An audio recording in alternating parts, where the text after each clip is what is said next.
আমার মনে হয় এই যে তাবলীগ জামাতের ভেতরে যে দুইটা দল, এদেরও কাউকে সে উস্কানি দিয়ে এই 4 জন মানুষকে হত্যা করার পেছনে সে দায়ী। আপনি খোঁজ খবর নেন, তদন্ত কমিটি গঠন করেন, দেখবেন ওর নাম বেরিয়ে আসবে। কালকেই বিকালে বেরিয়েছে যে ছাত্রলীগরা নাকি এভাবে জবাই করেছে, 4 জনকে পুরা জবাই করা হয়েছে। এটা মানুষ হয়ে মানুষ তো এদেশে জবাই করার নিয়ম বানিয়েছে ওরা। কথা বলে না কেন? দেশে 2006 সালের 28শে অক্টোবর থেকে আরম্ভ হয়েছে। মানুষ পিটিয়ে মারার পরে ওরা আবার ড্যান্স দেয়, তাদের দ্বারাই সম্ভব মানুষ জবাই করা। এতদিন পর্যন্ত এই নামটা যাদের ছিল যে শিবির, রক কাটে, জবাই করে, পুরাটা মিথ্যা কথা। কালকে গোবিন্দ পরামানিক বলেছে না যে 54 বছরে বাংলাদেশ জামাতে ইসলামী এবং ইসলামপন্থীদের দ্বারা আমাদের এই দেশে অন্যান্য ধর্মের কোনো মানুষ অসম্মানও হয়নি, ক্ষতি হওয়া তো দূরের কথা। আমরা পাহারা দেই মন্দির। তো পৃথিবীতে এই মানবতার ধ্বজাধারী, গণতন্ত্রের ধ্বজাধারী, বিশ্ব মানবতার শত্রু, এ আমাদের নিকৃষ্ট প্রতিবেশী এই ভারত। ওরা কালকেও মসজিদ ভেঙে ওখানে মন্দির বানানোর ঘোষণা দিয়েছে। বাংলাদেশে এমন রেকর্ড পাবেন কোনো দিন যে একটা মন্দির ভেঙে আমরা মসজিদ বানিয়েছি? বলেন। কারণ এই শিক্ষা ইসলামে নেই। ওয়ালা তাসাব্বুল্লাযীনা ইয়াদউনা মিন দুনিল্লাহ, আল্লাহ তাআলা জানিয়েছেন, হে নবী, ওদের দেবতাকেও গালি দেবেন না, কারণ ওরা না বুঝে আবার আল্লাহকে গালি দিয়ে ফেলবে। যেখানে দেবতাকে গালি দেওয়া পর্যন্ত আমাদের ধর্মে নিষেধ। লা ইকরাহা ফিদ্দীন, আমাদের ধর্মে বাড়াবাড়ি ছাড়া মানে জোর জবরদস্তি নেই।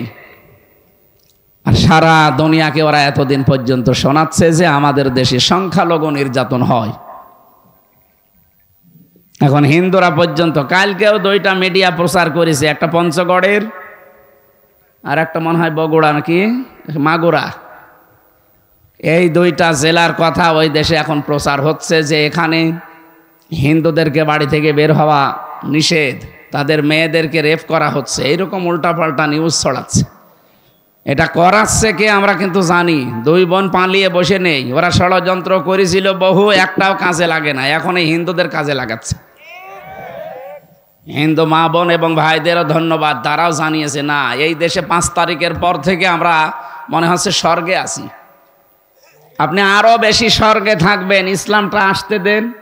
এখনো পর্যন্ত ইসলাম না আসার কারণে যেগুলো হচ্ছে এইগুলো বন্ধ হবে ইনশাআল্লাহ।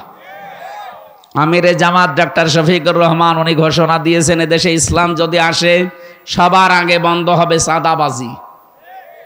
এটা যে কি মহামারী, অনেকে 5 তারিখের পর থেকে বুঝে হোক না বুঝে হোক আরম্ভ করেছিলেন, এটা বন্ধ হয়ে যাবে চিরতরে। আর দুর্নীতি, এই 2টার ঘোষণা পেয়েছি। যদি সত্যি ইসলাম আসে আর এই 2টা বন্ধ হয়ে যায়, বাংলাদেশ একটা মিনি জান্নাত হয়ে যাবে। এই কথা বলেন না কেন? যা আরম্ভ করেছে এই মানবতার শত্রুরা, ওরা খ্রিস্টানকেও ছাড়ে নাই। খ্রিস্টান মেয়েদের 2টা মেয়েকে উলঙ্গ করে ভারতে হাঁটিয়েছে। এটাকে আমি বানিয়ে বললাম? বলেন। এটা রেকর্ড হচ্ছে, সারা দুনিয়ায় ছড়াবে। সবচাইতে বেশি আমার তাফসির মাহফিলগুলো কলকাতায় চলে। আমি তো বহু এরিয়া ঘুরেছি ওদের। ও দাদারা খুব ভালো করে শোনিস, শুনি এই যে মলম আছে, পকেট থেকে মলম বের করে, চুলকানির মলম। আমার মনে হয় ওর সব জায়গায় চুলকানি আছে, ওরে দেওয়া দরকার এই দেশের হিজড়াদের কাছে, জায়গা মতো চুলকানি দাও। কথা বলছেন না কেন? পৃথিবীর যে 6 জনের তালিকা আছে মানুষ হত্যার দায়ে, তার ভেতরে এই পাশের রাষ্ট্রের যে দায়িত্বে আছে ওনার নামটা আছে, আর যে পালিয়েছে ওনার নামও আছে। আমাদের স্বাধীনতা দিবসে যে ঘোষণাটা দিল, আমরা মর্মাহত, আমরা অন্তরে আমরা খুব বেশি কষ্ট পেয়েছি। স্বাধীন করলাম আমরা, ওরা বলছে আমরা করে দিয়েছি। বলেন নাউজুবিল্লাহি মিন যালিক। এই রাষ্ট্রের মানুষ যারা দায়িত্বে আছে উগ্রপন্থী সবাই না, এরা যে মিথ্যা কথা বলে আজ বিশ্ব মিডিয়ায় প্রচার হয়ে যাচ্ছে। ট্রাম্প পর্যন্ত এখন রেগে গেছে। গতকালকে ট্রাম্পের ঘোষণা শোনেননি? 16 লাখ ভারতীয় আছে আমেরিকায়, এদের সব নাগরিকত্ব বাতিল করে পাঠিয়ে দেবে। আমাদের ব্যবসা বাণিজ্য তো আমরা অলরেডি বন্ধ করে দিয়েছি, এখন ওদের আলু পেঁয়াজ সব বর্ডারে পৌঁছতেছে। পাগল হয়ে যাবেন আপনি, কারণ আপনি আল্লাহর ঘর মসজিদে হাত দিয়েছেন। হ্যাঁ, কথা বলেন না কেন? 200 কোটি মুসলমানের কলিজায় তো আগুন দিয়েছে, 250 কোটি খ্রিস্টানের কলিজায়ও আগুন দিয়েছে এই উগ্রপন্থী এই হিন্দুরা। খ্রিস্টান মেয়েদের উলঙ্গ করে রাস্তায় হাঁটায়, তারা বসে থাকবে? ট্রাম্প কি খ্রিস্টান না? কথা বলেন না কেন? সে তো জাতে মাতাল হলো, অন্তত তাহলে ঠিক আছে। সে জানে না যে আমার মা, আমার বোন, আমার মেয়েকে উলঙ্গ করে হাঁটায়, দাঁড়া তোর 16 লাখ পাঠিয়ে দিচ্ছি, দেখ কি করে, সিঁড়ে খাবে। ও পাগল হয়ে মরবে, আমার মনে হচ্ছে ও পাগল হয়ে মরবে।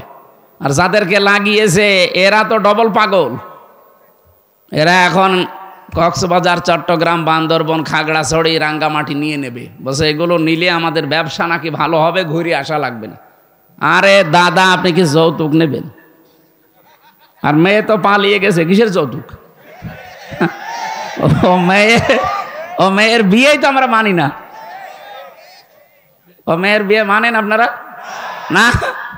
তারপরও যার সাথে গেছে, যে স্বামী স্ত্রীর সম্পর্ক এতদিন বলতো, যার সাথে গেছে ওর সাথে বিয়ে দিয়ে যায় যাস, কারণ ওর ফুল হাতা আর আমাদের হাফ হাতা না। আর ওর কি, ও দাদা এখন যদি হাফ হাতা না হয়, ও দাদার সাথে বিয়ে দেওয়া যায় যাচ্ছে। আর দাদার যে বয়স, ও সাদা মুসলমানের দিতে গেলে গোড়া থেকে কেটে বাদ দিয়ে এলেন। আমি আর নিচে নামলাম না। যৌতুক চাই, যৌতুক দেওয়াও জায়েজ নেই, নেওয়াও জায়েজ নেই। মুশরিকের সাথে মুসলমানদের বিয়ে করা জায়েজ আছে, এটাকে আমি বানালাম। সূরা বাকারা 221 নম্বর আয়াতের মাঝের অংশে আছে, ওয়ালা তুনকিহুল মুশরিকিনা হাত্তা ইউমিনু।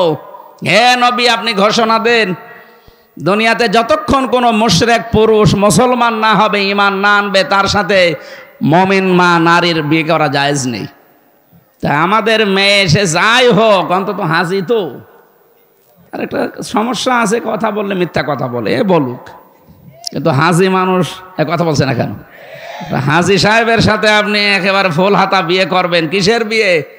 যৌতুকের নাম যেন মুখে না আনবেন।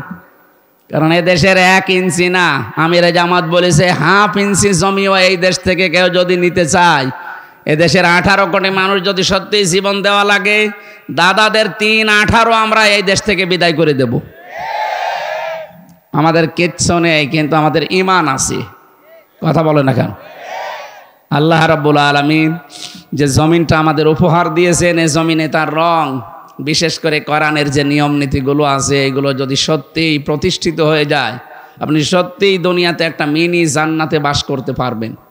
সামনে বসা মুসলমান ভাইরা, পর্দার আড়ালের সম্মানিতা মা এবং বোনেরা, প্রাণ প্রিয় বগুড়াবাসী, সব সময় আমরা ভালো আছি, আলহামদুলিল্লাহ আলা কুল্লি হাল। সর্ব অবস্থায় শুকরিয়া আদায় করতে রাজি আছি আল্লাহর। যে অবস্থায় থাকি ওইটাই ভালো। ইন্নাল আবরার লাফি নাঈম ওয়া ইন্নাল ফুজ্জার লাফি জাহিম।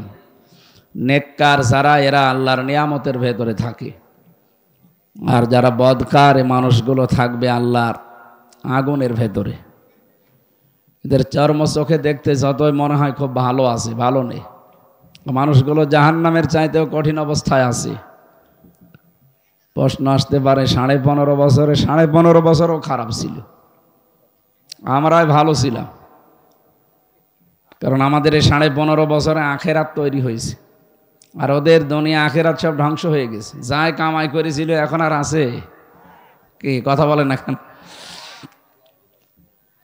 আল্লাহ রাব্বুল আলামিন বলেন, ফাতিলকা বুয়ুতুহুম খাওয়িয়াতাম বিমা যালামু।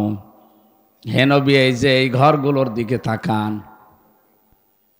এই সেই ঘর, খাওয়িয়াতাম বিমা যালামু, যেগুলো আমি পরিত্যক্ত করে দিয়েছি,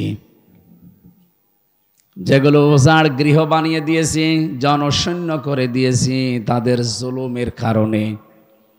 যদিও আয়াতটা হযরত লূত আলাইহিস সালামের ব্যাপারে নাজিল করেছেন আল্লাহ তার জাতির ব্যাপারে, তা আমার তো মনে হচ্ছে 2024 সালের 5 আগস্টে আর একবার নাজিল হলো। আপনি দেখেছেন বয়ত দিয়েছেন আল্লাহ বাইতুন না, এরপরে হোম আছে। আল্লাহ পাক বলেন, হে নবী, এই সেই ঘরগুলো আমি কিন্তু আজকে এটা জনশূন্য দরে দিয়েছি, উজাড় গৃহ বানিয়ে দিয়েছি। এটা পরিত্যক্ত এখন খাওয়াতান। এদের জুলুমের কারণে এই জায়গা পর্যন্ত এখন অভিশপ্ত হয়ে গেছে। এটাতে কত বাস্তব আমি দেখেছি। কুষ্টিয়ায় হানিফ সাহেবের বাড়ি এখন জাতীয় টয়লেট হয়ে গেছে। কি করেছিল বাড়ির ভেতরে, পরের দিন আমরা যে দেখি কি অবস্থা, বাড়িটা যে কত টাকা খরচ করেছিল ভেতরে ওরা জানে আর আল্লাহ জানে। মনে হয় ওই টাকা যা খরচ হয়েছে ভেতরে ওরকম ইট পর্যন্ত খুলি নিয়ে চলে গেছে। এমনকি পায়খানার প্যানও রাখে নাই, ওইটাও খুলি নিয়ে চলে গেছে। আল্লাহ যে জানালেন খাওয়াতান, আমি একেবারে জনশূন্য শুধু না পরিত্যক্ত করে ছাড়বো তাই করিস।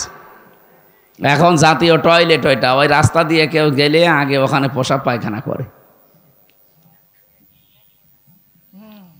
ইন্না ফি যালিকা লাআয়াতাল লিকাউমিন ইয়ালামুন, এর ভেতরে শিক্ষা আছে। এখানে লামে তাকিদ, আল্লাহ বলেন অবশ্যই শিক্ষা আছে যারা জ্ঞানী তাদের জন্য।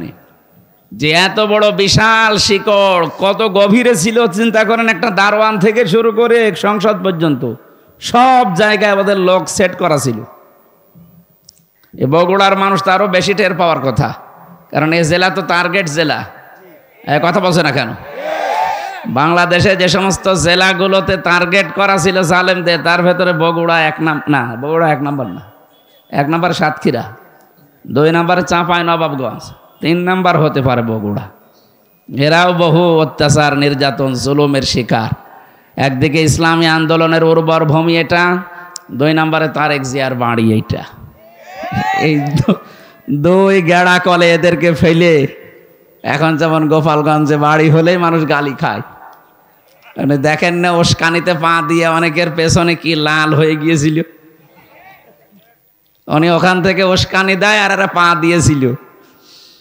মিলিটারিরা এমন ভাবে মেরেছে, ওই কয়দিন শুনলাম গোপালগঞ্জ থেকে কেউ যদি ঢাকায় যায়, বাসে যদি যায় বসে গেলে 300 টাকা আর দাঁড়িয়ে গেলে 1000 টাকা। আপনি বসবেন কি করে, বসার অবস্থাও রাখে না, এমন পিটানো পিটিয়েছিল। এখন আর কেউ, অনেকে হয়তো উস্কানিতে পা দিচ্ছে না, কিন্তু ওখান থেকে উনি অনেকগুলো মিডিয়াকে কাজে লাগাচ্ছে উস্কানি দেওয়ার জন্য। তার ভেতরে ভারতের এই মলম বিক্রেতা, এই হকার, এটা সাংবাদিক নামের কলঙ্ক। বাংলাদেশের কোনো সমস্যা নেই, সমস্যা শুধু ওরা তৈরি করার জন্য কিছু লেজউড রেখে গেছে, এদের সমস্যা। এই দাদাদের কোনো রাষ্ট্রের সাথে মিল নেই। আপনি আশপাশে যতগুলো প্রতিবেশী আছে আপনি তাকান, বিশ্ব মানবতা যারা আছে, বিশ্বের মোড়ল, তারা দেখছে না? ওদের পাকিস্তানের সাথে মিল নেই, চীনের সাথে মিল নেই, নেপালের সাথে মিল নেই, ভুটানের সাথে মিল নেই, মায়ানমারে মিল নেই, আফগানিস্তানের সাথে একটা চিকন বর্ডার আছে, এই বর্ডারের সাথেও মিল নেই। আমাদের সাথেও ছিল না, শুধু ছিল এই নতজানুর হওয়ার কারণে। এখন যে এই মানুষ দাঁড়ানো শিখেছে, এখন আমাদের সাথেও মিল নেই। আমরা আহ্বান জানাচ্ছি, বয়কট করা যখন আরম্ভ হয়েছে ব্যক্তিগত কারণে না, ওরা যেহেতু আল্লাহর ঘর ভাঙে, এজন্য মান আহাব্বা লিল্লাহ, যাকে ভালোবাসলে আমরা আল্লাহর জন্য বাসি। ওয়া আবগাদা লিল্লাহ, কারো সাথে ঘৃণা করলে কার জন্য করি? বলেন বলেন। সুতরাং আপনারা আল্লাহর ঘরগুলো ভাঙছেন, মন্দির আছে এই ভুয়া ধোয়া তুলে। এখন যদি বলি যে ঢাকা স্বামীবাগে ইসকন মন্দির, 500 বছর আগে এখানে মসজিদ ছিল, কি করবেন বলেন? এদেশের একটা মন্দিরও থাকবে? বিশ্বে তো কোনো জায়গায় হিন্দুর সংখ্যা বেশি নেই, পিটিয়ে সোজা করে ফেলবে। বিশ্বে 1 নম্বরে জাতিতে আছে খ্রিস্টান, তাদের মেয়েকে আপনারা উলঙ্গ করে হাঁটান। বারবার বলছি এ কারণে, কারণ এটা সামাম দুনিয়ায় ছড়িয়ে যাক। এই মানবতার নামে শত্রু এরা। 200 কোটি মুসলমানের এখন ইমানের দাবি, আমার মনে হয় এদের ঐক্যবদ্ধ হওয়া দরকার। ভারত বয়কটের ডাক দেওয়া দরকার। এই কথা বলেন না কেন? এটা ইমানের এখন দাবি, কারণ ওরা মসজিদ ভাঙে। কি ভাঙে? গরু খাওয়ার অপরাধে। কালকে ওদের সংসদে দাঁড়িয়ে একজন মুসলমান এমপি জানিয়েছে, গরু খাওয়ার অপরাধে মুসলমানদেরকে জবাই করে। কমন সেন্সের কমন থাকলে গরুকে কেউ মা বলে ডাকে? হ্যাঁ, গরু যদি আপনার মা হয় তাহলে আপনার বাবা কোনটা? বাবা তাহলে ওইটা আপনার বাবা মনে হয় আশপাশে আছে। না, হিন্দু ভাইরা যারা আছেন এদেশে আপনি মন খারাপ করবেন না। আমরা এই দেশে যারাই বাস করি, জন্ম নিয়েছেন যারা এদেশের, তারা সম্মানিত এবং বৈধ নাগরিক। আমরা মাইনরিটি মেজরিটি মানি না, সব আমরা এক। এই ধোঁয়া তুলে এতদিন আমাদেরকে দাবিয়ে রেখেছিল, আমাদের বুদ্ধিজীবীগুলো হত্যার পেছনে ওরা দায়ী। এক কথা বলেন না কেন? অধ্যাপক মিয়া গোলাম পরোয়ার ঘোষণা দিয়েছেন না যে আপনি খোঁজ খবর নিয়ে দেখেন, আমাদেরকে দাবন করে রাখার জন্যে প্রতিবেশীরা দায়ী। বুদ্ধিজীবী হত্যার সাথে আমাদেরকে জড়ানো হয়, ওরা দায়ী। রাজাকারের তালিকা বের হয়েছিল, আপনারা দেখেছেন, ওনাদের নিজেদের মন্ত্রী তালিকা বের করেছিল 10,000, তার ভেতরে 8,060 জন আওয়ামী লীগের। একটা মন্ত্রী হইল আকমা মোজাম্মেল হক, একটা অকর্মা মোজাম্মেল। ওরে দায়িত্ব দিয়েছে যে জামাত শিবিরকে রাজাকার বানাবে। ও ছাতা আওয়ামী লীগকে বানিয়েছে 860 জন, জামাতের মাত্র 37 জন, তাও 8-9 জন মরে গেছে। তো এরকম অকর্মাকে মন্ত্রী বানালে তো এরকম উল্টো পাল্টা রিপোর্ট দেবে। আপনার রিপোর্ট অনুযায়ী বলেন এই দেশে কি করেছেন? 11 জন মানুষ ছিল ওই সময় যুদ্ধ করার মতো শেখ পরিবারে, একটাও করে নাই।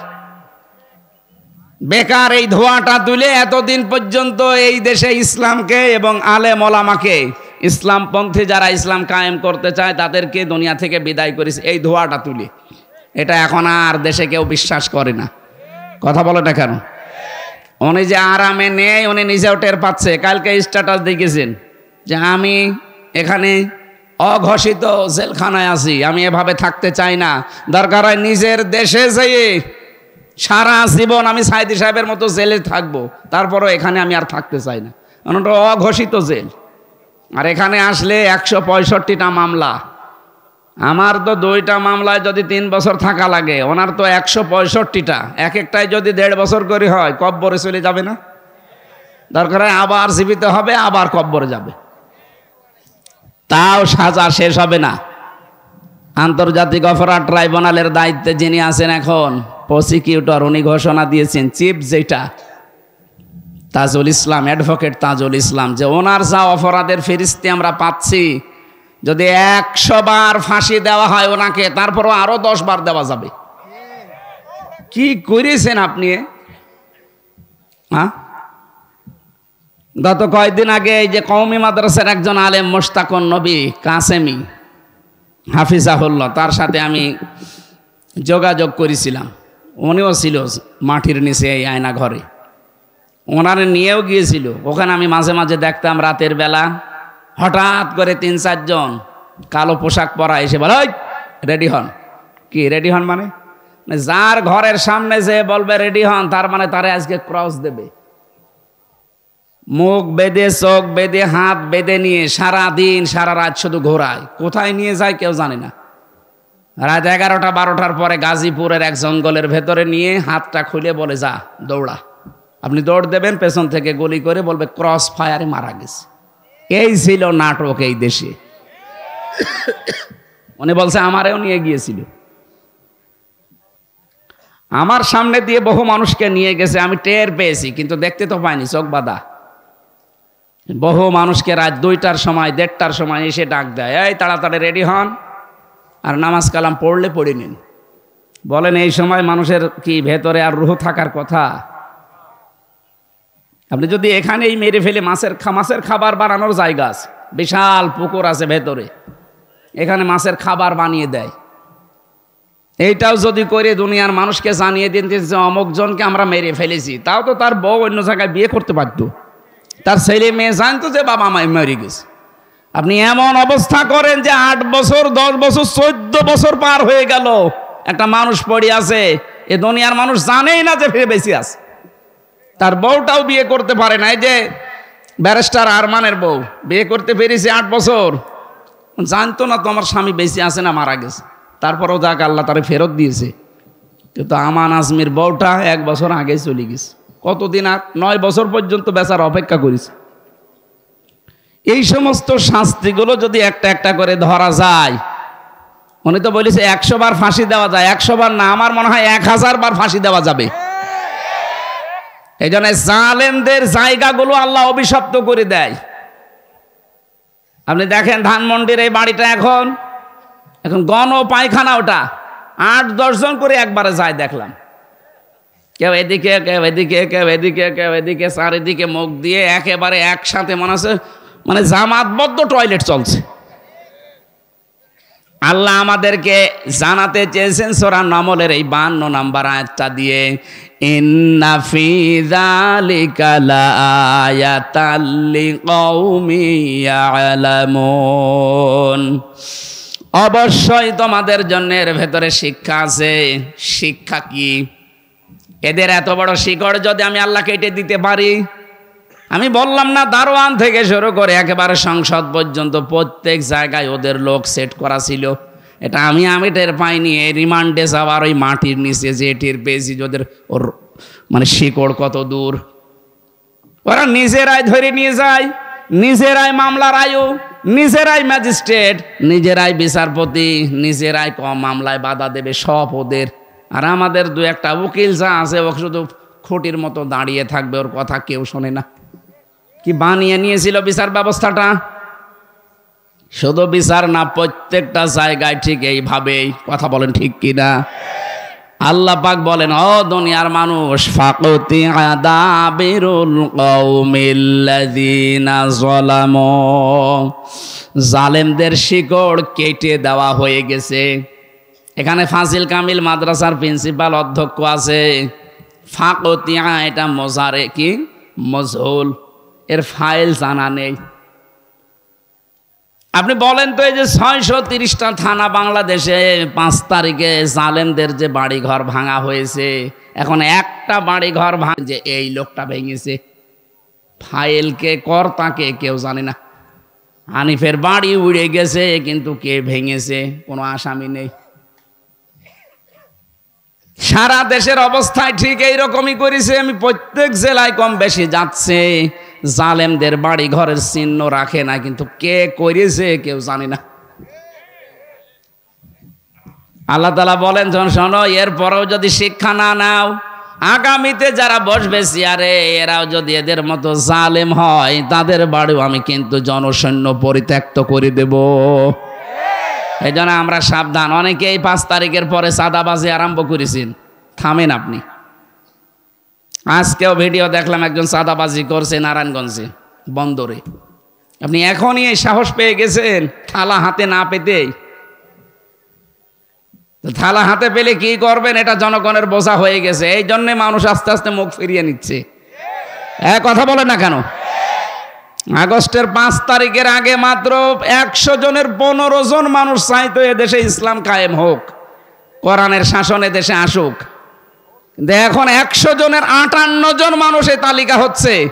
জরিপ আসতেছে 100 জনের 58 জন মানুষ চাচ্ছে এদেশে কোরআন কায়েম হোক। কারণ সবাই এখন বুঝে ফেলেছে যে ওরা থালা হাতে না পেয়ে চাঁদাবাজি করে, থালা হাতে পেলে কি করবেনি। এই জন্য যারা এর উপরে টিকে থাকতে পারছে, এই 3 মাস কয়েকদিন হয়ে গেল এখনো পর্যন্ত কাদা গায়ে লাগেনি। কি কথা বলেন না কেন? আমরা পারতাম না? এ মানুষগুলো পারতো না চাঁদাবাজি করতে? এদের শরীরে শক্তি কম ছিল, আপনার চাইতে নির্যাতিত কম হয়েছে এরা, কিন্তু করে নাই। কারণ আমাদের ধর্মে ওইটা নেই। কথা বলেন না কেন? আমাদের যে আদর্শ আমরা মেনে চলি, মুহাম্মদুর রাসূলুল্লাহর আদর্শে এটা নেই যে কারোকে জোর করে চাঁদাবাজি করা লাগবে। হ্যাঁ, জুলুম অত্যাচার নির্যাতনের শিকার হয়েছিলাম, আমরা মাফ করে দিয়েছি, কিন্তু মাফ পেতে হলে আপনার কিছু করা লাগবে। যার কাছে অপরাধ করেছিলেন 15.5 বছর আগে, তার কাছে যাবেন, যে বলবেন যে ভাই ভুল হয়ে গেছে, কি করা লাগবে বলেন, আপনার ক্ষতিপূরণ দিতে আমি রাজি আছি। কি ক্ষতিপূরণ না দিলে সে যদি বলে না আপনার মাপ নেই, আপনার আসলেও মাপ নেই। কত মানুষ দেখি কাবা শরীফ ধরে ধরে কাঁদে। ও জমি জায়গা আত্মসাৎ করে বাংলাদেশে, আর কাঁদে কোথায়? পাগল না একটা? আরে ভাই, আপনি জমি জায়গা আত্মসাৎ করেন, টাকা মেরে খান বাংলাদেশে, আর কাবা শরীফ সৌদি আরবে, ওখানে যে কাঁদছেন 650 কিলোমিটার দূরে, 6500 কিলোমিটার দূর। এত দূরে যে কান্নাকাটি করে লাভ আছে? আগে কাঁদবেন বগুড়ার ওই লোকটার কাছে, যার কারণে আপনি ওই লোক ব্যবসা করতে পারেনি, আপনার কারণে চাকরি পায়নি। আপনি মিথ্যা মামলা দিয়ে মিথ্যা সাক্ষী দিয়ে তারে বছরের পরে বছর জেল খাটিয়েছেন, খুন করেছেন, গুম করেছেন, আয়না ঘরে রেখেছেন। এ কথা বলছেন না কেন? আগে তার কাছে যে মাফ চান যে ভাই আমার ভুল হয়ে গেছে। শুধু এতটুকু বললে হবে না, ও যদি বলে 15 বছরের শোধ চাই, আমি ক্ষতিপূরণ চাই, 50 লাখ টাকা আমারে দেওয়া লাগবে, আপনি তাই দেওয়া, কারণ মাল তো কম কামাননি, টাকা আগে দেন তারপরে মাফ চান। কালকে একটা গান বলছিল, কে জানো, যে আগে কি সুন্দর মাল কামাইতাম আমরা। আসলেও তো তাই ছিল, খাপের খাপ মমতাজের বাপ মিলে গেছে। আমরা জালেমদের এই পরিণতি দেখে শিক্ষা নিতে পারবো না কোরআনের আইন থেকে, যে আগামীতে আমরা যারা আসবো, কে আসবেন আমরা জানি না, আল্লাহ যাকে দেয় সে আসবে, কিন্তু সে যদি জালেম হয় তাদের বাড়ি ঘর 5 বছর পরে কিন্তু উজাড় গৃহ হয়ে যাবে, পরিত্যক্ত হয়ে যাবে। কারণ যেখানে জুলুম করা হয় এই জায়গাটা আল্লাহ পুরা একেবারে অভিশপ্ত করে দেয়। এর বাস্তব প্রমাণ এই জালেমদের বাড়িগুলো। আল্লাহ তুমি আমাদেরকে বাঁচাও, বলে না আমিন।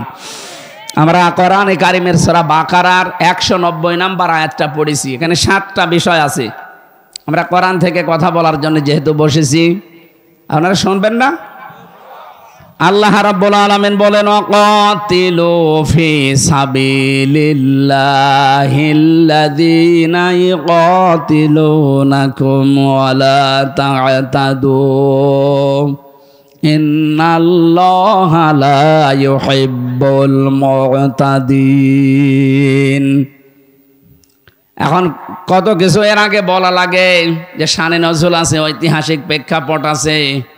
সূরার তেলাওয়াত আমরা করলাম, তাফসীর করার জন্য যে নিয়ম নীতিগুলো বলতে হয় সময়ের অভাবে সব বাদ দিয়ে আমরা সরাসরি যাচ্ছি ব্যাখ্যায়।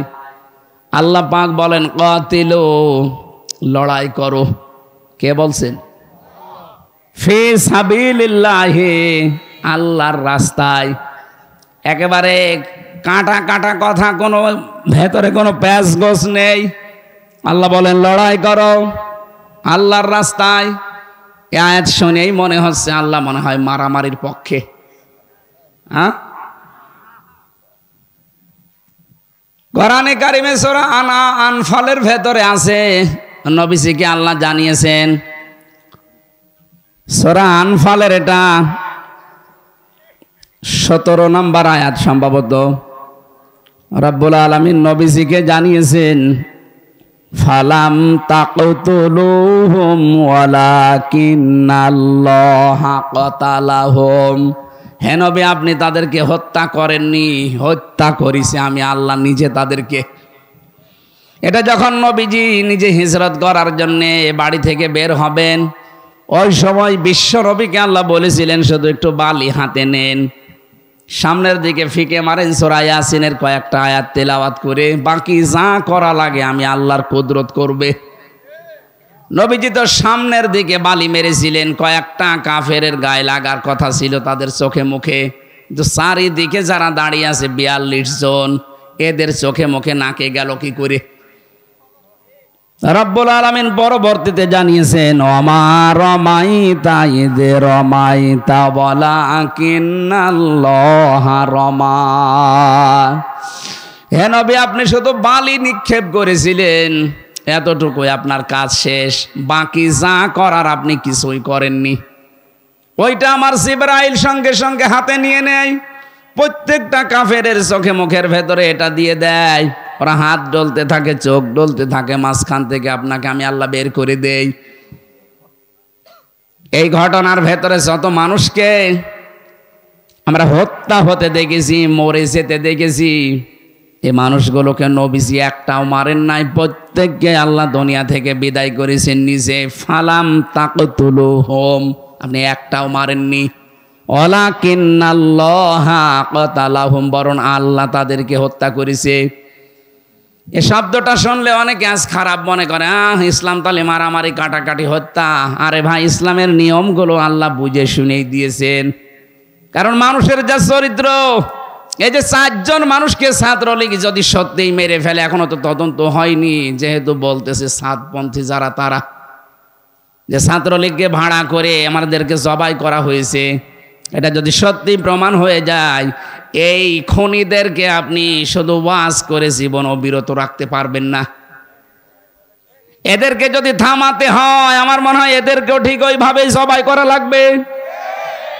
ওরা 4 জন মেরেছে, ওদের 8 জনকে জবাই করে দেন জনসম্মুখে, দেখবেন এমনি টাইট হয়ে যাবে। কারণ এমনিতে ওরা নিষিদ্ধ। এখন কথা বলছে না কেন?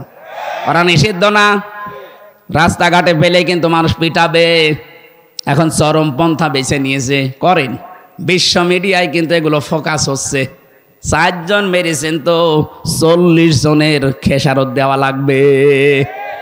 এতদিন এই মিথ্যাটাই ইসলামপন্থীদের উপর দিয়ে চালাতেন যে এরা জঙ্গিবাদ, এরা জঙ্গি। এই নাটকটা এখন আল্লাহ ঘুরিয়ে আপনাদের উপরে খাটাবে। বলেন। র্যাবের ডিসি এখন চিনি নতুন দায়িত্ব পেয়েছে, দায়িত্ব পেয়ে প্রথম দিন ঘোষণা দিয়েছে বাংলাদেশে জঙ্গি যা ছিল সবগুলো নাটক। আমি তো এই 3 বছর যতগুলো মানুষের সাথে মিশেছি জেলখানায়, জঙ্গিদের ভেতরে মাঝে মাঝে আমার নিয়ে যেত। কিসের জঙ্গি? ওরা ছাত্র শিবিরের সদস্য ধরে নিয়ে এসে বলছে যে জঙ্গি। এখন নেন ঠেলা, একটা নিরপরাধ মানুষের উপরে দোষ চাপিয়ে দিয়েছিলেন, ওমা ইয়াকসিব খতিয়াতান আও ইসমান সুম্মা ইয়ারমি বিহি বারিয়ান ফাকাদ ইহতামালা বুহতানা ওয়া ইসমাম মুবিনা। সূরা নিসার 113 নম্বর আয়াত। কোন মানুষ যদি নিজে অন্যায় করে আর অন্যায়টা নিরপরাধ একটা মানুষের উপরে চাপিয়ে তাকে কালার করে দেয়, বিপদে ফেলে দেয়, আল্লাহ পাক বলেন ও যেন প্রকাশ্য পাপের বোঝা বহন করে নিয়ে বেড়ায়। ওরা যে আজ প্রকাশ্য পাপের বোঝা, ওরা যে খুনি, ওরা যে গণহত্যাকারী, সারা দুনিয়া এখন জানতেছে। এই মিথ্যা তহমতটা আমাদের উপরে এতদিন দিয়ে চালিয়েছে। আমার নামেও জঙ্গি মামলা দিয়ে 3 বছর আটকিয়ে রাখলো। এখন নেন আপনার নামে, এখন আসলটা চলছে। কথা বলেন না কেন? এই জন্য ইসলামের ঔষধগুলো আল্লাহ বানিয়েছে ঠিক ওই কায়দায়, যেখানে যেরকম দরকার ঔষধ ওখানে ওই রকম পাওয়ারফুল দেওয়া লাগে। এখানে আমি 100 পাওয়ার ঔষধ লাগবে, 10 পাওয়ারে দিলে হবে? সুতরাং হত্যার পক্ষে আল্লাহ না, কিন্তু বাস্তবতা ঠিক রাখতে হলে মাঝে মাঝে এরকম ঔষধ দেওয়া লাগে। আমার মনে হয় বাংলাদেশ এখন শান্ত করার জন্য যারা এই 4 জন তাবলিগ জামাতের মানুষকে হত্যা করলো, এদের খুঁজে ওইভাবেই জবাই করা দরকার। কারণ আল্লাহ তো আর হত্যার বিপক্ষে না, আইন দিয়েছে এই সংশোধনের জন্য। আর আমরা চাচ্ছি এ দেশটা সংশোধন হোক নাকি? যে 9টা বিষয় ছিল বৈষম্য বিরোধী ছাত্র আন্দোলনে, তাদের এইটাও ছিল যে আমরা সংস্কার চাই, আমরা সংশোধন চাই। যে সংশোধনই তো করতে চাচ্ছি, আপনি যা করেছেন উল্টিয়ে ওইটা যদি আপনার পক্ষে বিপক্ষে কাজে লাগানো যায়, ঠিক আপনি টাইট হয়ে যাবেন। আমরা চাচ্ছি খুব তাড়াতাড়ি এই 4টা মানুষ হত্যার বিচার করা হোক, খুব তাড়াতাড়ি। এক কথা বলে না কেন? সে যাকেই মেরেছেন মানুষ তো সে, কেন আপনি তাকে হত্যা করবেন ঘুমন্ত মানুষকে? খুব তাড়াতাড়ি এদেরকে আইনের আওতায় এনে যেভাবে ওরা জবাই করেছে বাইতুল মোকাররমের সামনে নিয়ে ঠিক ওদেরকে ওইভাবে জবাই করেন। সারা দেশ এই অবৈধ হত্যা বন্ধ হয়ে যাবে। এইটা আজ করা হয়নি, এই কারণেই 53 বছর কোনো খুনের বিচার আমরা পাইনি। বিনা কারণে আল্লামা সাঈদীকে আপনি ঔষধ দিয়ে মেরে ফেললেন। লোকটাকে নিয়ে গেলেন, বললেন যে চিকিৎসা করা হবে, ও তো আনন্দে বের হচ্ছিল। তা আপনি ধোঁকা দিয়ে বোকা বানিয়ে তাকে ইনজেকশনের মাধ্যমে দুনিয়া থেকে বিদায় করে দিলেন। আপনার খুনি। রিমান্ডে আমারে যখন জিজ্ঞাসা করছে, হ্যাঁ আপনি স্ট্যাটাস দিয়েছিলেন যে পৃথিবীতে এক প্রধানমন্ত্রী আছে খুনি, কেন বললেন? হ্যাঁ দুনিয়াতে তো 257টা রাষ্ট্র, পৃথিবীর কোন কোন প্রধানমন্ত্রী আছে খুনি। ভাই কোন প্রধানমন্ত্রী খুনি আমরা জানি না? আপনি তো জানেননি, আমার জিজ্ঞাসা করছেন মানে? আমি যাই বলেছি ভাই আমি তো এই দেশের প্রধানমন্ত্রীর নাম উল্লেখ করিনি যে উনি খুনি। না, কোন দেশের প্রধানমন্ত্রী খুনি আমরা জানি।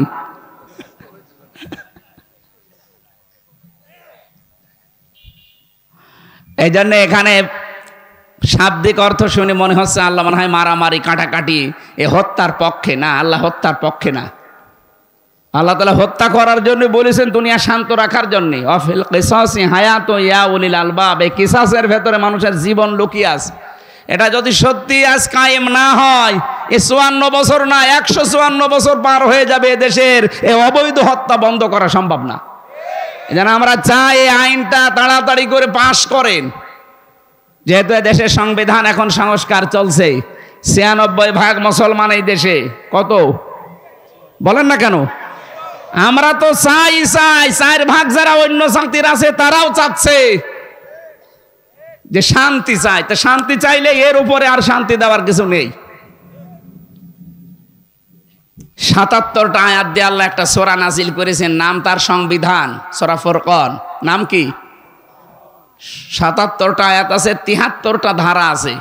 আমরা তাফসীর পড়ে, কোরআন হাদিস পড়ে বাস্তবতায় যা দেখেছি, এই 73টা ধারা দিয়ে বাংলাদেশের যে সংবিধান এখন সংস্কার চলছে, আমাদের আওয়াজ যদি সবার ওঠে যে আমরা এই 73টা ধারা চাই, আর এই ধারাগুলো দিয়ে যদি বাংলাদেশের সংবিধান তৈরি করা হয়, এই দেশটা 41 সাল টার্গেট দেওয়ার দরকার নেই।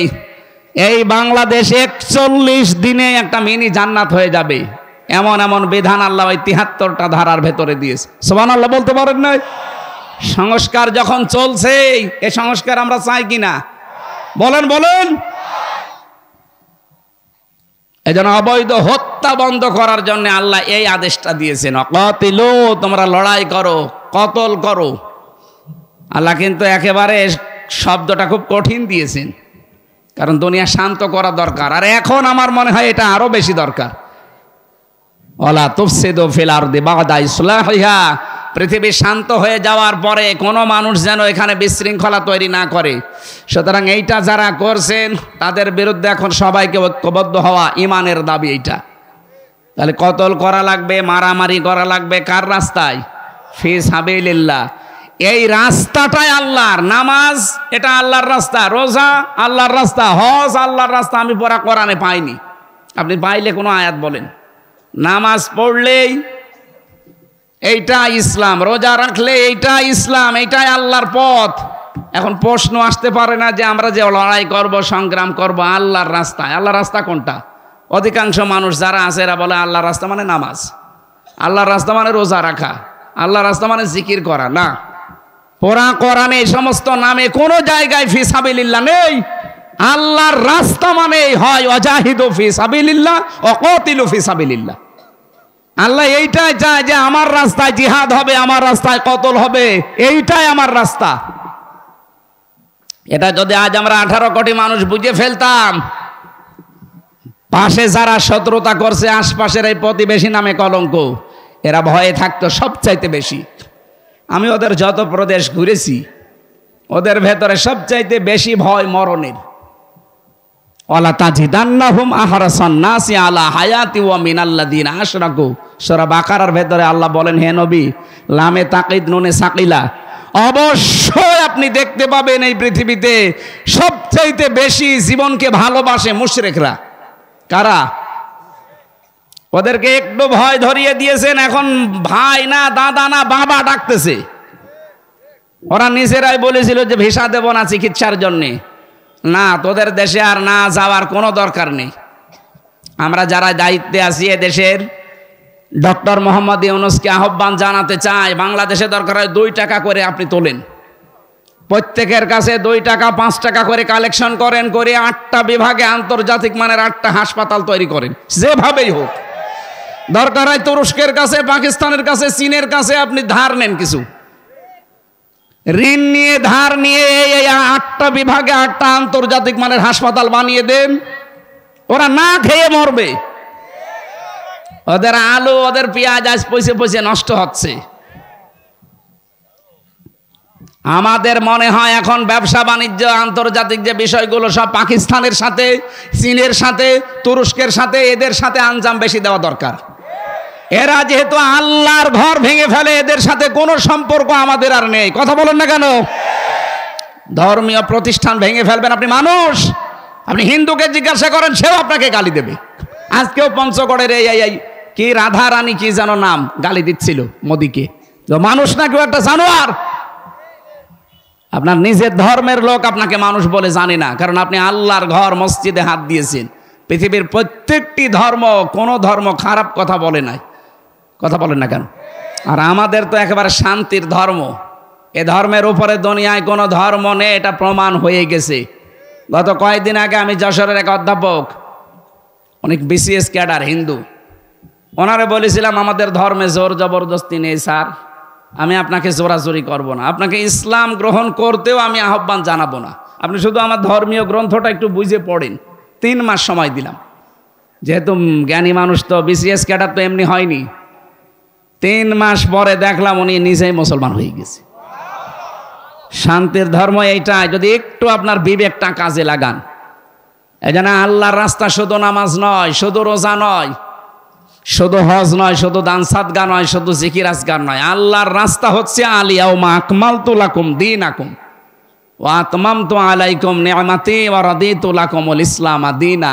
পৃথিবীতে ইসলাম পরিপূর্ণ, এটা আল্লাহর রাস্তা। এর ভেতরে যদি নামাজ থাকে, এর ভেতরে আকিমুদ্দিনও থাকবে। এক কথা বলে না কেন? এই যে আমার বাড়ি মনে করেন, এই বাড়িটা আমার, এখানে আমি 5 তলা বিল্ডিংয়ের মালিক, সবগুলো ভাড়া দিয়ে দিয়েছি। আমার বউ ছেলে মেয়ে 1 তলায় থাকে। এখন যদি শাহাবুদ্দিন সাহেব এসে বলে এখানে বাড়ি ঘর যারই হোক, এখানে নিয়ম নীতি আমার চলবে, এমনকি আপনার বউ ছেলে মেয়ে আমার কথায় উঠবে বসবে। উনি যত বড় লোক হোক, ওনার কথা মানা টাইম আছে আমার? কথা বলে না কেন? বাস্তবতা এইটা। একটা ঘরের মালিক আমি, উনি বাইরের লোক এসে আমার কথা, ওনার কথা শোনার মতো টাইম আমার নেই, তাও বড় মানুষ। আল্লাহ বলেন আলা আলাহুল খালক ওয়াল আমরু, এ জমিন আমার, এখানে আইনও চলবে আমার। ইনিল হুকমু ইল্লা লিল্লাহ, বানিয়েছি আমি, এখানে বিধান দেওয়ার মালিককে। তো সেইটা বাদ দিয়ে যদি দুনিয়ার কারো বিধান এখানে চালু করার চেষ্টা করেন, আল্লাহ মেনে নেবে? এই জন্যে তো আল্লাহ মানে না। এই জন্য আমাদের উচিত হবে, আমার ঘরে যেমন শাহাবুদ্দিন সাহেবের বিধান নিয়ম নীতি চলে না, আল্লাহর এই দুনিয়া, এই জমিনে আল্লাহ বাদে কোনো মানুষের তৈরি করা আইন চলবে না। এটা অনেকে দুনিয়ার কাজ মনে করে এড়িয়ে যান, না, এইটাই আসল কাজ। ওয়াকাতিলু ফি সাবিলিল্লাহ, এইটার জন্য যদি কতল করা লাগে, মারামারি করা লাগে, মিছিল মিটিং করা লাগে, দল করা লাগে, যদি রায় দেওয়া লাগে, সব আমি এইটার জন্য করব। কিন্তু পরের শব্দে আল্লাহ দিয়েছেন ওয়াকাতিলু ফি সাবিলিল্লাহিল্লাযীনা ইউকাতিলুনাকুম ওয়া লা তা'তাদু। কিন্তু সাবধান এই কাজ করতে, যে তোমরা সীমা লঙ্ঘন করবা না। কি করবা না? এই বিষয়টা সামনে নিয়ে আসা লাগবে আমাদের। আর এইটা সামনে আছে, এই জন্য আমি কোরআন হাত দিয়ে বলছি, জামাত শিবির আর ইসলামী ছাত্রী সংস্থা, এই 3টার ভেতরে এইটা আছে। এরা সীমা লঙ্ঘন করে না, এই কারণে আল্লাহ এদের কাজ উপরে তুলে দিচ্ছে। আপনাদেরকে আহ্বান জানাচ্ছি, যারা বিভিন্ন রাজনৈতিক দলে আছে, সীমা লঙ্ঘন বন্ধ করেন ভাই। নিজের ব্যক্তিগত জীবন থেকে শুরু করে সব জায়গায় সীমা লঙ্ঘন বন্ধ করেন, আপনাকেও আল্লাহ পরিচিত করে দেবে, আপনাকেও আল্লাহ মানুষের কাছে গ্রহণযোগ্যতা বাড়িয়ে দেবে। ইন্নাল্লাহা লা ইউহিব্বুল মুতাদিন, অবশ্যই আমি আল্লাহ সীমা লঙ্ঘন যারা করে তাদেরকে পছন্দ করি না, ভালোবাসি না। আল্লাহ যদি ভালো না বাসে, দুনিয়ার মানুষের ভেতরে ভালোবাসা পয়দা হবে? এই জন্য জোর করে যারা ছিল, মানুষও পছন্দ করে নাই, আল্লাহ পছন্দ করে না। যেন আমরা যেন অনেকে আবার জোর করার চেষ্টায় আছেন, আপনি থামবেন। আমার কিন্তু চোখ শুধু দেখলেই বুঝি যে বাস্তবতা কি। না, অনেকে এখনো পর্যন্ত লেগে আছেন যে আমরা যেভাবেই হোক যাবো। আপনি কি করবেন? সে জোর করেছে, কি হয় দেখলেন না? জোর করেছে হয়তো টিকে থাকা যায়, কিন্তু বিদায় নেওয়ার সময় কুকুরের চাইতেও লাঞ্ছিত হয়ে আল্লাহ বিদায় দেয়। এইটাই কোরআনের কথা। ইন্নামা নুমলি লাহুম লিয়াজদাদু ইসমা ওয়া লাহুম আযাবুম মুহিন। মানুষের পাপ যখন খাপের খাপ পরিপূর্ণ হয়ে যায়, তখন আল্লাহ অপমানজনক শাস্তি তাকে দেয়। এই দুনিয়াতে বহু মানুষ জোর করে টিকে থাকার চেষ্টা যারা চালিয়েছে, তাদেরকে আল্লাহ জাতির সামনে ঘৃণিত, নিন্দিত এগুলো বানিয়ে দিয়েছে। হাজ্জাজ বিন ইউসুফের নাম শোনেননি? এও জালেম ছিল। মন্ত্রী পরিষদ এসে একদিন বলছে, বাদশাহ আপনার জন্য বাইরে আমরা যেতে পারি না। আপনাকে তো গালি দেয়, আমাদেরকেও গালি দেয়। এই 15.5 বছরে তাই হয়নি? এই কথা বলেন না কেন? ও বলছে আমারে গালি দেয় কে, আমি দেখবো। রাস্তায় গেছে ছদ্মবেশ নিয়ে, গ্রাম্য এক লোকের সাথে দেখা। ওই বেটা, বাচ্চা হাজ্জাজ বিন ইউসুফ, লোকটা কেমন? ওই ও তো জালেম, ও জালেম, ও জালেমের বাচ্চা জালেম। যেই বারবার সালেম বলে, ওর মেজাজ খারাপ হয়ে গেছে। ডাক দিয়ে বলছে, বেটা আমারে চেনো? না, আমি সে হাজ্জাজ বিন ইউসুফ। ও মনে মনে ভাবে, আল্লাহ আমার তো আজকে মাথা থাকবে না। ডাক দিয়ে বলছে, বাদশাহ আপনি আমারে চেনেন? না তো, আমি এই গ্রামের ওই লোক যার মাসে 2 দিন মাথা খারাপ হয়, আজকে তার পয়লা দিন। তোর মাসে 2 দিন মাথা খারাপ হয়, আজকে প্রথম দিন, তার মানে আর একদিন হবে। পাগল, ওই দিন পাগল বইলে বেঁচে গিয়েছে, তাছাড়া বাঁচার কথা ছিল। আমরা এই 15.5 বছরে পাগল বইলেই বেঁচেছিলাম। কথা বলছে,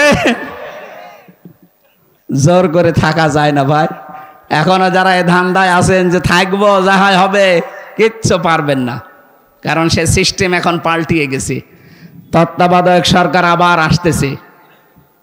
কি আপনি দেখেননি কালকের পেপার? আবার ঘুরে আসতেছে। আগামীতে কেউ যেন 5 বছর জুলুম করে আবার টিকে থাকবে, ভয়ে ভয়ে থাকা লাগবে।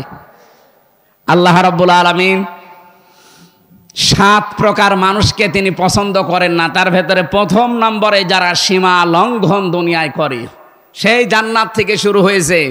সীমা লঙ্ঘন করলে আল্লাহ পাক তাকে শাস্তি দিয়েছে। আমাদের আদি পিতা মাতা সীমা লঙ্ঘন করেছিল, গাছের কাছে যাওয়া নিষেধ ছিল, গিয়েছিল, সীমা লঙ্ঘন, আল্লাহ দুনিয়াতে পাঠিয়ে শাস্তি দিচ্ছে।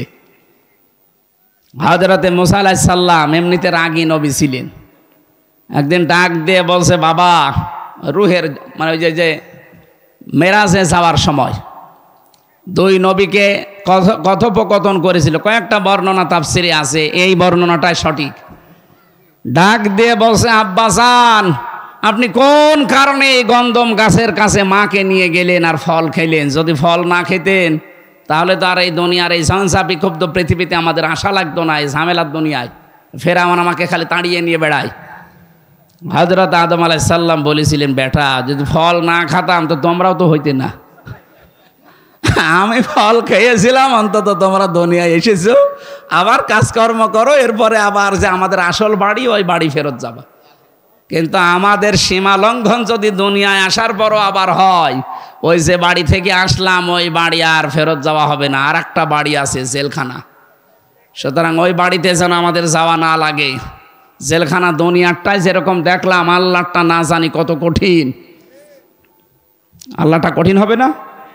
আল্লাহ তাআলা বলেন, লা ইয়ামুতু ফিহা ওয়ালা ইয়াহইয়া, এমন জাহান্নাম বানিয়েছি মরবেও না বাঁচবেও না। এজন্য প্রথম নম্বরে আল্লাহর ঘৃণিত বান্দা তারা যারা সীমা লঙ্ঘন করে। আজকে থেকে কোনো কাজে যেন আমরা সীমা লঙ্ঘন না করি। আল্লাহ আমাদের তৌফিক দিন এই আমলটা করার, বলেন আমিন। আমরা যারা জেনা ব্যভিচারে আছি, প্রশ্ন আসতে পারে, জেনা ব্যভিচার আমার জীবনে নেই। হ্যাঁ, আমি জানি, কিন্তু আপনার চোখের জেনা, আপনার মুখের জেনা, আপনার হাতের জেনা, পায়ের জেনা, কলবের জেনা, এগুলো হচ্ছে। এই দেশটাতে এখনো যেহেতু ইসলামী পর্দা কায়েম হয়নি, এই জন্য হচ্ছে। কি 2টা ঔষধ আল্লাহ দিয়েছেন, যদি মেনে চলতে পারেন, আমি সহ প্রত্যেকেই, সে যেই বয়সেরই আছেন, প্রত্যেকেই যদি এই 2টা ঔষধ মেনে চলতে পারি, আল্লাহর দেওয়া, তাহলে জেনা থেকে বেঁচে থাকা যাবে। 15 দিন মাত্র আমল করেন। আজ যারা পরকীয়া প্রেমী আছেন, নিজের স্ত্রী বাদ দিয়ে অন্যের সাথে লাইন করেন, এটাও বন্ধ হয়ে যাবে। নিজের স্ত্রী বাদ দিয়ে অন্যের সাথে যারা লাইন করে, নিজের স্বামী বাদ দিয়ে অন্যের সাথে যারা লাইনে আছে, এমনি না, এটা কারণ আছে। কারণ স্বামীর কাছ থেকে, স্ত্রীর কাছ থেকে ওই রেসপন্স পায় না, তখন ও বাধ্য হয়ে আলাদা রাস্তায় যায়। অথচ নিজের স্ত্রী বাদ দিয়ে ইল্লা আলা আজওয়াজিহিম আও মা মালাকাত আইমানুহুম ফাইন্নাহুম গায়রু মালুমিন, নিজের স্ত্রী বাদ দিয়ে অন্য কোনো মহিলা কামনা করাই জায়েজ নেই, করাই জায়েজ নেই। সেখানে আমরা পরকীয়া প্রেমে অনেকে আসক্ত, এখানে মনে হয় নেই। কারা কারা করছেন হাত তোলেন তো। না, এ জেলায় থাকে, এ জেলায় সব আল্লাহর ওলি বাস করে, এ জেলায় নেই, অন্য জেলায় থাকতে পারে, এই জন্য বলছি। যারা নিজের স্ত্রীর প্রতি আজ আকর্ষণ হয় না, অন্যকে দেখলেই ভালো লাগে, তাদের জন্য বলছি 15 দিন আমল করবেন। এটা সূরা নূর 30 নম্বর আয়াত। অকুল্লিল মুমিনিনা ইয়াগুদ্দু মিন আবসারিহিম ওয়া ইয়াহফাযু ফুরুজাহুম যালিকা আযকা লাহুম। আল্লাহ পাক বলেন, এ মুমিন পুরুষেরা, পরনারী দেখলেই তোমরা চক্ষু নিম্নগামী করবা। কে বলছেন? বলেন বলেন। এটা প্রথম ঔষধ। শুধু 14 জন পুরুষ মানুষ, 14 জন পুরুষ মহিলা বাদ দিয়ে, 14 জন মহিলা বাদ দিয়ে যদি আপনি দুনিয়ায় যত মহিলা আছে, এই মহিলাগুলোর দিকে তাকাতে গেলে অবশ্যই আপনাকে চক্ষু নিম্নগামী করে ফেলা লাগবে। এই যে রাস্তাঘাটে হাঁটতেছে, ওই 14 জন মহিলার ভেতরে বা 14 জন পুরুষের ভেতরে যদি ওটা না পড়ে, আমি মিলিয়েছিলাম তাফসির থেকে। আল্লাহর নবী মুহাম্মদ রাসূলুল্লাহকে সূরা নিসার 21 নম্বর আয়াতের তাফসিরের ভেতরে জানিয়েছে, হে নবী 14 জন মহিলা সম্পর্কে আপনি তাদেরকে জানান। নিজের মা, নিজের বোন, নিজের মেয়ে, নিজের পুত্রবধূ, ভাইয়ের মেয়ে, বোনের মেয়ে, এরকম 14 জনের তালিকা সূরা নিসার ভেতরে আছে। যদি এই 14 জন পড়ে যায় সামনে, আপনি তাকাতে পারবেন, কিন্তু মুখমণ্ডল, হাতের কবজি আর পায়ের পাতা বাদ দিয়ে বাকি জায়গায় তাকানো যাবে না। কথা বুঝতেছেন?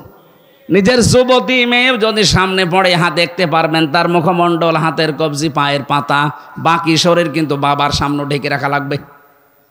অনেকে আজ আধুনিক পরিবারে দেখি শুনি যে মেয়েরা বাবার সামনে হাফ প্যান্ট পরে থাকে। নাউজুবিল্লাহি মিন যালিক। এজন্য অঘটনও ঘটে যায়। আল্লাহর প্রতিটি বিধানের ভেতরে শিক্ষা আছে, না নেই? এই জন্য আমরা সব কথা বলছি, এই 14 জন মহিলা বাদ দিয়ে যারাই সামনে পড়বে, মন যদিও চাই কন্ট্রোল করে চক্ষু নিম্নগামী করবেন। আর লজ্জা স্থানের হেফাজত করা লাগবে। 15 দিন একটু কাজ করে দেখেন, দুনিয়ার কোনো মহিলার প্রতি আর আপনার আকর্ষণ যাবে না। তখন সব আকর্ষণ আপনার জায়েজ স্ত্রীর প্রতি যাবে। আল্লাহ আমি সহ যারা আসলাম এই ঔষধগুলো মেনে চলার তৌফিক দিন। 2 নম্বরে লজ্জা স্থানের হেফাজত করা বড় কঠিন হয়ে গেছে এই আকাশ সংস্কৃতির কারণে। এগুলো সব এখন আমাদের কাছে আসে। এই জায়গায় যে কত কঠিন নিজেকে কন্ট্রোল করার, বিশেষ করে যুবক মানুষ যারা, আমি সহ যারাই আছি, আমাকে সহ আল্লাহ প্রত্যেককে যেন নিজের পক্ষ থেকে সাহায্য করে এই জেনা থেকে বাঁচার তৌফিক দেন। আমিন, আল্লাহুম্মা আমিন। লা ইলাহা ইল্লা আনতা সুবহানাকা ইন্নী কুনতু মিনাজ জালিমিন। আল্লাহ তাআলা এখন এজন্য আমরা শেষ করে দিয়েছি। যেভাবে আরম্ভ করেছিলাম, আমার মাঝে কয়েক ঘন্টা আমরা চলতাম, কেউ চলে যেত না। কোরআনে কারিম শোনার জন্য, বোঝার জন্য মানুষগুলো এত পাগল হয়ে আছে। আল্লাহ তাআলা মেহেরবানি করে আয়াতের প্রথম শিক্ষা, জীবনে সীমা লঙ্ঘন থেকে আমাদেরকে বাঁচাও। রব্বুল আলামিন, দেশটা তুমি স্বাধীন করে দিলে, এ দেশটাতে তোমার কোরআনের আইনও জারি করে দাও। তোমার বান্দা বান্দীদের মন দিল তোমার আইনের দিকে ঝুঁকিয়ে দাও। যারা চেষ্টা চালাচ্ছে এ দেশে কোরআনের আইন কায়েম করার জন্য, তাদের তুমি হামে ও নাসির হয়ে যাও। মা বোন যারা এসেছে আল্লাহ, মা বোনদেরকে ফাতিমার মতো, খাদিজার মতো বানিয়ে দাও। এদেরকে পর্দায় থাকার তৌফিক দাও। এই মাদ্রাসাটা যিনি প্রতিষ্ঠা করেছিলেন শহীদ আল্লামা দেলাওয়ার হোসাইন সাইদি রহমতুল্লাহ আলাই, আল্লাহ এই মাদ্রাসার কারণেই তাকে তুমি মাফ করে দাও। তার কবরটা জান্নাতুল ফেরদাউস বানাও। যত মানুষ এখানে লেখাপড়া করে এদের মেধা স্মৃতি খুলে দাও। এদের কোরআনের আয়াত পড়ার সওয়াবগুলো শহীদ আল্লামা দেলাওয়ার হোসাইন সাইদি রহমতুল্লাহ আলাইহির কবরে পৌঁছিয়ে দাও। যারা এর সাথে জড়িত আছে, মাদ্রাসার মহাতামিম, অধ্যক্ষ, সভাপতি, সেক্রেটারি যারা আছে, মোতাওয়াল্লি, যারাই সাহায্য করে নবীর এই ঘরকে, তুমিও তাদের সাহায্যকারী হয়ে যাও। আমি সহ যারা আমরা অসুস্থ আছি, প্রত্যেকেই শেফায়ে কামেলা আজেলা নসিব করো। যে ষড়যন্ত্র চলছে এই প্রতিবেশী নামে কলঙ্ক, এই অমানুষদের দ্বারা, আল্লাহ ওদের কপালে তো হেদায়েত নেই, তুমি বলে দিয়েছো আল্লাহু লা ইয়াহদিল কওমাজ জালিমিন। জালেমদের তুমি হেদায়েত দাও না, দেবেও না। সুতরাং এদের চক্রান্ত ষড়যন্ত্র থেকে আমাদেরকে বাঁচাও। রব্বুল আলামিন, বিশ্বের মুসলমানদেরকে তুমি সব এক এবং নেক বানিয়ে দাও। আগামীর বাংলাদেশ কোরআনের হাতে আল্লাহ তুলে দাও।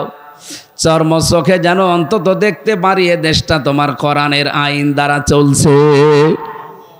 কখন কার কাছে আজরাইল এসে যায় জানি না। যখনই আজরাইল আসবে, একটা বারের জন্যও যেন পড়তে পারি লা ইলাহা ইল্লাল্লাহু মুহাম্মাদুর রাসূলুল্লাহ। আসসালামু আলাইকুম। আমার ওই যে বই ছিল